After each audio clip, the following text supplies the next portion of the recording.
Hey guys, welcome back to the channel. This is Ayushi Verma from Investor Academy, and today I'm here to discuss the technical analysis outlook for the Nifty, Bank Nifty and Dollar INR.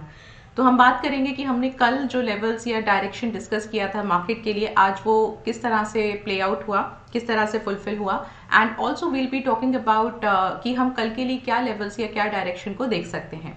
ठीक है, तो चलिए start करते हैं सबसे पहले Nifty के साथ. Okay, so this is the daily chart of Nifty और आज हमने जो एक मोमेंटम डिस्कस किया था, तो लेवल्स तो बिल्कुल सही हमने यहाँ पे जो डिस्कस किए थे वो यहाँ पे फुलफिल हुआ. 17,000 का अभी भी जो मार्क है एक निफ्टी का, वो निफ्टी ब्रेक नहीं कर पा रहा है. So this is a 17,000 level. अब क्योंकि 17,000 को ब्रेक नहीं कर पा रहा है, तो यहाँ से बार बार एक प्राइस जो है वो अपसाइड ले रहा है, बाउंस कर रहा है, राइट. ऑल्सो मैंने यहाँ पे एक चीज़ और इंक्लूड किया है. अगर आप ये लाइंस देखेंगे तो these are the moving averages.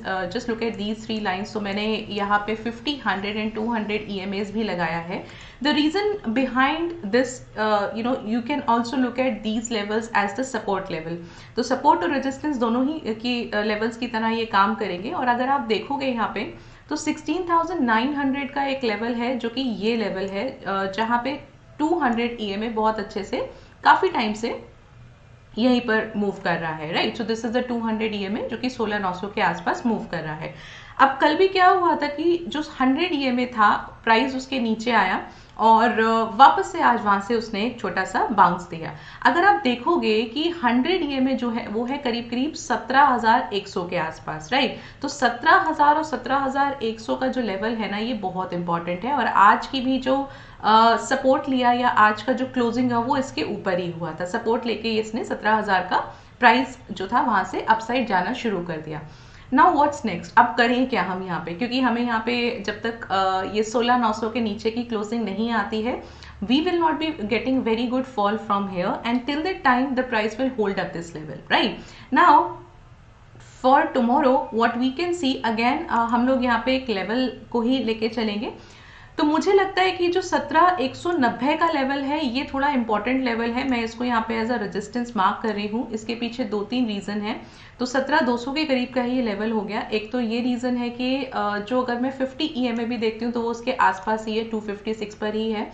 And इसके ऊपर तो फिलहाल मुझे अभी निफ्टी यहाँ से जाता हुआ नहीं नजर आ रहा है. तो 17,200 के करीब का एक रेजिस्टेंस मैंने यहाँ पे मार्क किया. सपोर्ट में मार्क कर रही हूँ 16,856 या 900. Let's discuss the open interest, हम वो भी एक बार देख लेंगे, उसके बाद हम इसको मार्क करेंगे. बट अगर मैं मूविंग एवरेज के बेसिस पे बात करूँ या मुझे लगता है कि ओपन इंटरेस्ट के बेसिस पे भी बात करूं, तो मुझे 16,900 का एक लेवल थोड़ा अच्छा दिख रहा है, जो कि लगता है कि यहाँ से निफ्टी इसी के बीच में रहने वाला है. ओवरऑल अगर आप अभी बात करें कि प्रोबेबिलिटी किस चीज़ की है, तो अभी भी डाउन साइड की प्रोबेबिलिटी ज़्यादा है, राइट. अपसाइड में मल्टीपल हर्डल्स हैं, तो मल्टीपल हर्डल्स को ब्रेक करना निफ्टी के लिए फिलहाल थोड़ा सा डिफिकल्ट लग रहा है. फिलहाल हम थोड़ा सा साइडवेज टू डाउन साइड ही लेके चल सकते हैं. ठीक है, चलिए एक बार इन दोनों लेवल्स को हम ओपन इंटरेस्ट से भी कंफर्म कर लेते हैं. अब क्योंकि कल एक्सपायरी है तो मैंने यहाँ पे नेक्स्ट वीक का डेटा लिया है, तो मुझे बहुत ज़्यादा अभी ओपन इंटरेस्ट यहाँ नहीं मिलेगा, but we will get an idea that what is happening with the Nifty.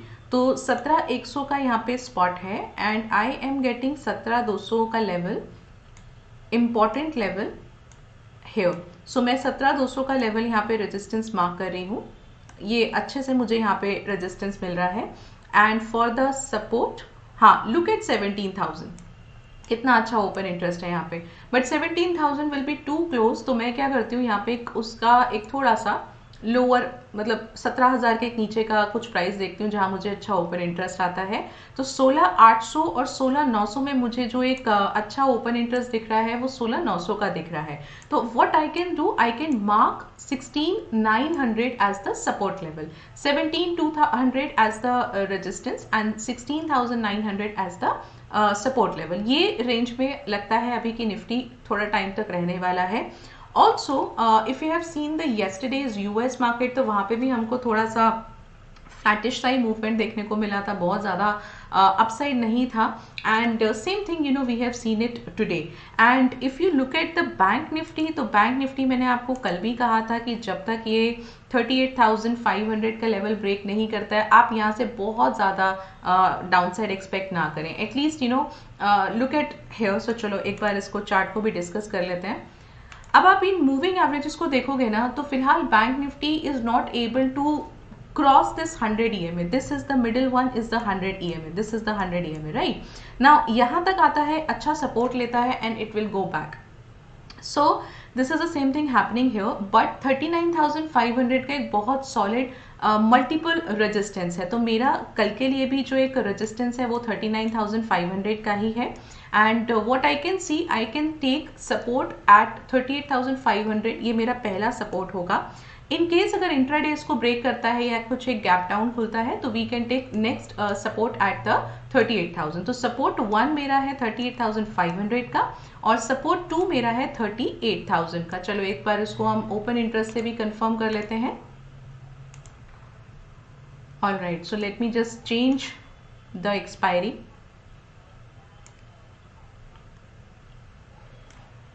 Hmm. 39,100 का यहाँ पे मुझे स्पॉट है, which is very near to 39,000. और 39,500 का रेजिस्टेंस है. Okay, great great. सो ये रेजिस्टेंस मुझे यहाँ पे नज़र आ रहा है. आई कैन मार्क इट. एंड 39,000 पे भी मुझे एक अच्छा ओपन इंटरेस्ट है.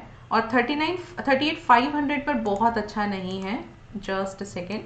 हाँ, all right. So 39,500 resistance and 39,000 I can take as the support one. So the same thing you can look at here. Instead of 38,500 आप 39,000 का लेवल पहला सपोर्ट मार्क कीजिए और अगर वो ब्रेक होता है तो आप नेक्स्ट लेवल 38,500 का ले सकते हैं. तो support 1 is basically 39,000 and support 2 is basically 38,500. Support 1 is at 39,000. So this way you can just look at कि कल के लिए हम क्या बैंक निफ्टी को एक्सपेक्ट कर सकते हैं. बट स्टिल बहुत ज़्यादा अपसाइड में अभी भी बैंक निफ्टी में भी बहुत ज़्यादा बुलिश नहीं हूँ. It's just like we are stuck in a range and the moment we will see that the price will fall, will close below than the support level, you will see a good fall in no time, right? So we are just looking at that level, कब हमें एक अच्छा confirmation मिलता है and then you can just start looking at the downside. चलिए अब आ जाते हैं डॉलर INR पर. सो डॉलर INR में भी बहुत अच्छा मूव है. हमने कल देखा कि सपोर्ट पर क्लोजिंग हुआ था, सपोर्ट ब्रेक नहीं किया. हालांकि एक ट्राई ज़रूर किया था कल प्राइस ने, बट ब्रेक नहीं किया. And that's the very reason कि आज भी जो प्राइस था वो सपोर्ट के ऊपर ही क्लोज हुआ है. It's nothing, there is no momentum in the dollar INR pair as well. तो इसमें हम क्या कर सकते हैं, क्योंकि ये सपोर्ट पर है तो मैं यहाँ पे 82.25 का सपोर्ट मार्क कर देती हूँ. और रेजिस्टेंस, क्योंकि पहला रेजिस्टेंस में यहाँ पे इसका जो हाई है विच इज़ 82.75, इसको मार्क करती हूँ. एंड वी विल सी कि whether we are getting a good open interest at 82.75 या 83 पर मिल रहा है, तो उसके हिसाब से हम अपना रेजिस्टेंस मार्क कर सकते हैं. But for that because the price अभी सपोर्ट पर है, तो हम पहला रेजिस्टेंस अपना 82.75 का भी मार्क कर सकते हैं. अगर वो क्रॉस करेगा then we can take up the 83 का लेवल, राइट. बट यहाँ पे मैं still I am little bullish on this particular pair dollar INR के लिए. और उम्मीद है, एक एक्सपेक्टेशन है looking at the technical chart कि यहाँ से मैं प्राइस को थोड़ा सा अपसाइड एक्सपेक्ट कर सकती हूँ. तो एक बार मैं इसका ओपन इंटरेस्ट पर आ जाती हूँ. और ओपन इंटरेस्ट 14th की एक्सपायरी के लिए जो स्पॉट है विच इज़ 82.25 जो कि हमारा सपोर्ट है.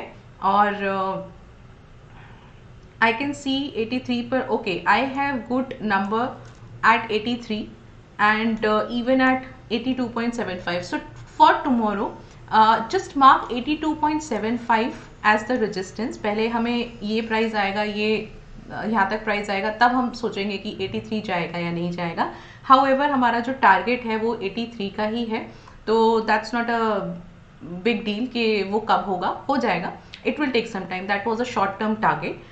अब यहाँ पे मुझे एक सपोर्ट भी मार्क करना है. सो आई कैन मार्क 82 का level as the support level, right. तो okay, now there is a slight change. अगर मैं टेक्निकल लेवल्स की बात करती हूँ तो 82.25 पर मेरा एक टेक्निकल लेवल है। Instead of that, I am taking 82 as the support because I am getting good open interest at this strike price.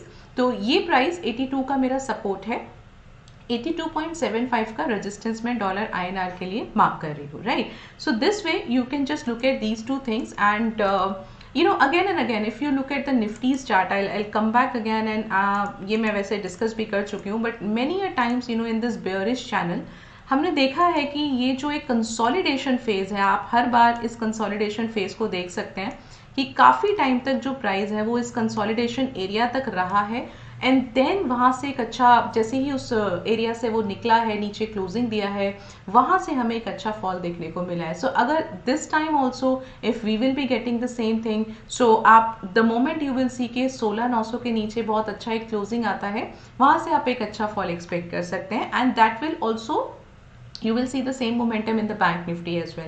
And if the equity market will fall from here, you will see little bit upside momentum in dollar INR. तो ये हम यहाँ पे एक view लेके चल रहे हैं। कल के लिए क्या लेवल्स हो सकते हैं वो मैंने आपको बता दिया, ये लेवल्स के साथ आप देख सकते हैं एंड आई थिंक इसी के बीच में रहना चाहिए, बहुत ज़्यादा कुछ मूवमेंट नहीं होना चाहिए and let's look at the US market closing also, we'll get more clarity कि क्या हमारा कल एक मार्केट हो सकता है। चलिए, तो ये तो हो गया हमारा कल के लिए कि हम क्या लेवल्स लें, क्या डायरेक्शन को लें। अगर आपको लगता है कि ये वीडियो आपके लिए यूजफुल है तो ज़रूर वीडियो को लाइक कीजिए, चैनल को सब्सक्राइब कीजिए और हमें कमेंट्स में भी आप बताइए कि आपके क्या व्यूज़ हैं, आपको क्या लेवल लग रहा है, बुलिश लग रहा है, बेरिश लग रहा है, तो ज़रूर हमें कमेंट्स में बताइए सो दैट हम we can have a good discussion over there. So this is all from my side today and will meet you tomorrow. Thank you so much for watching me.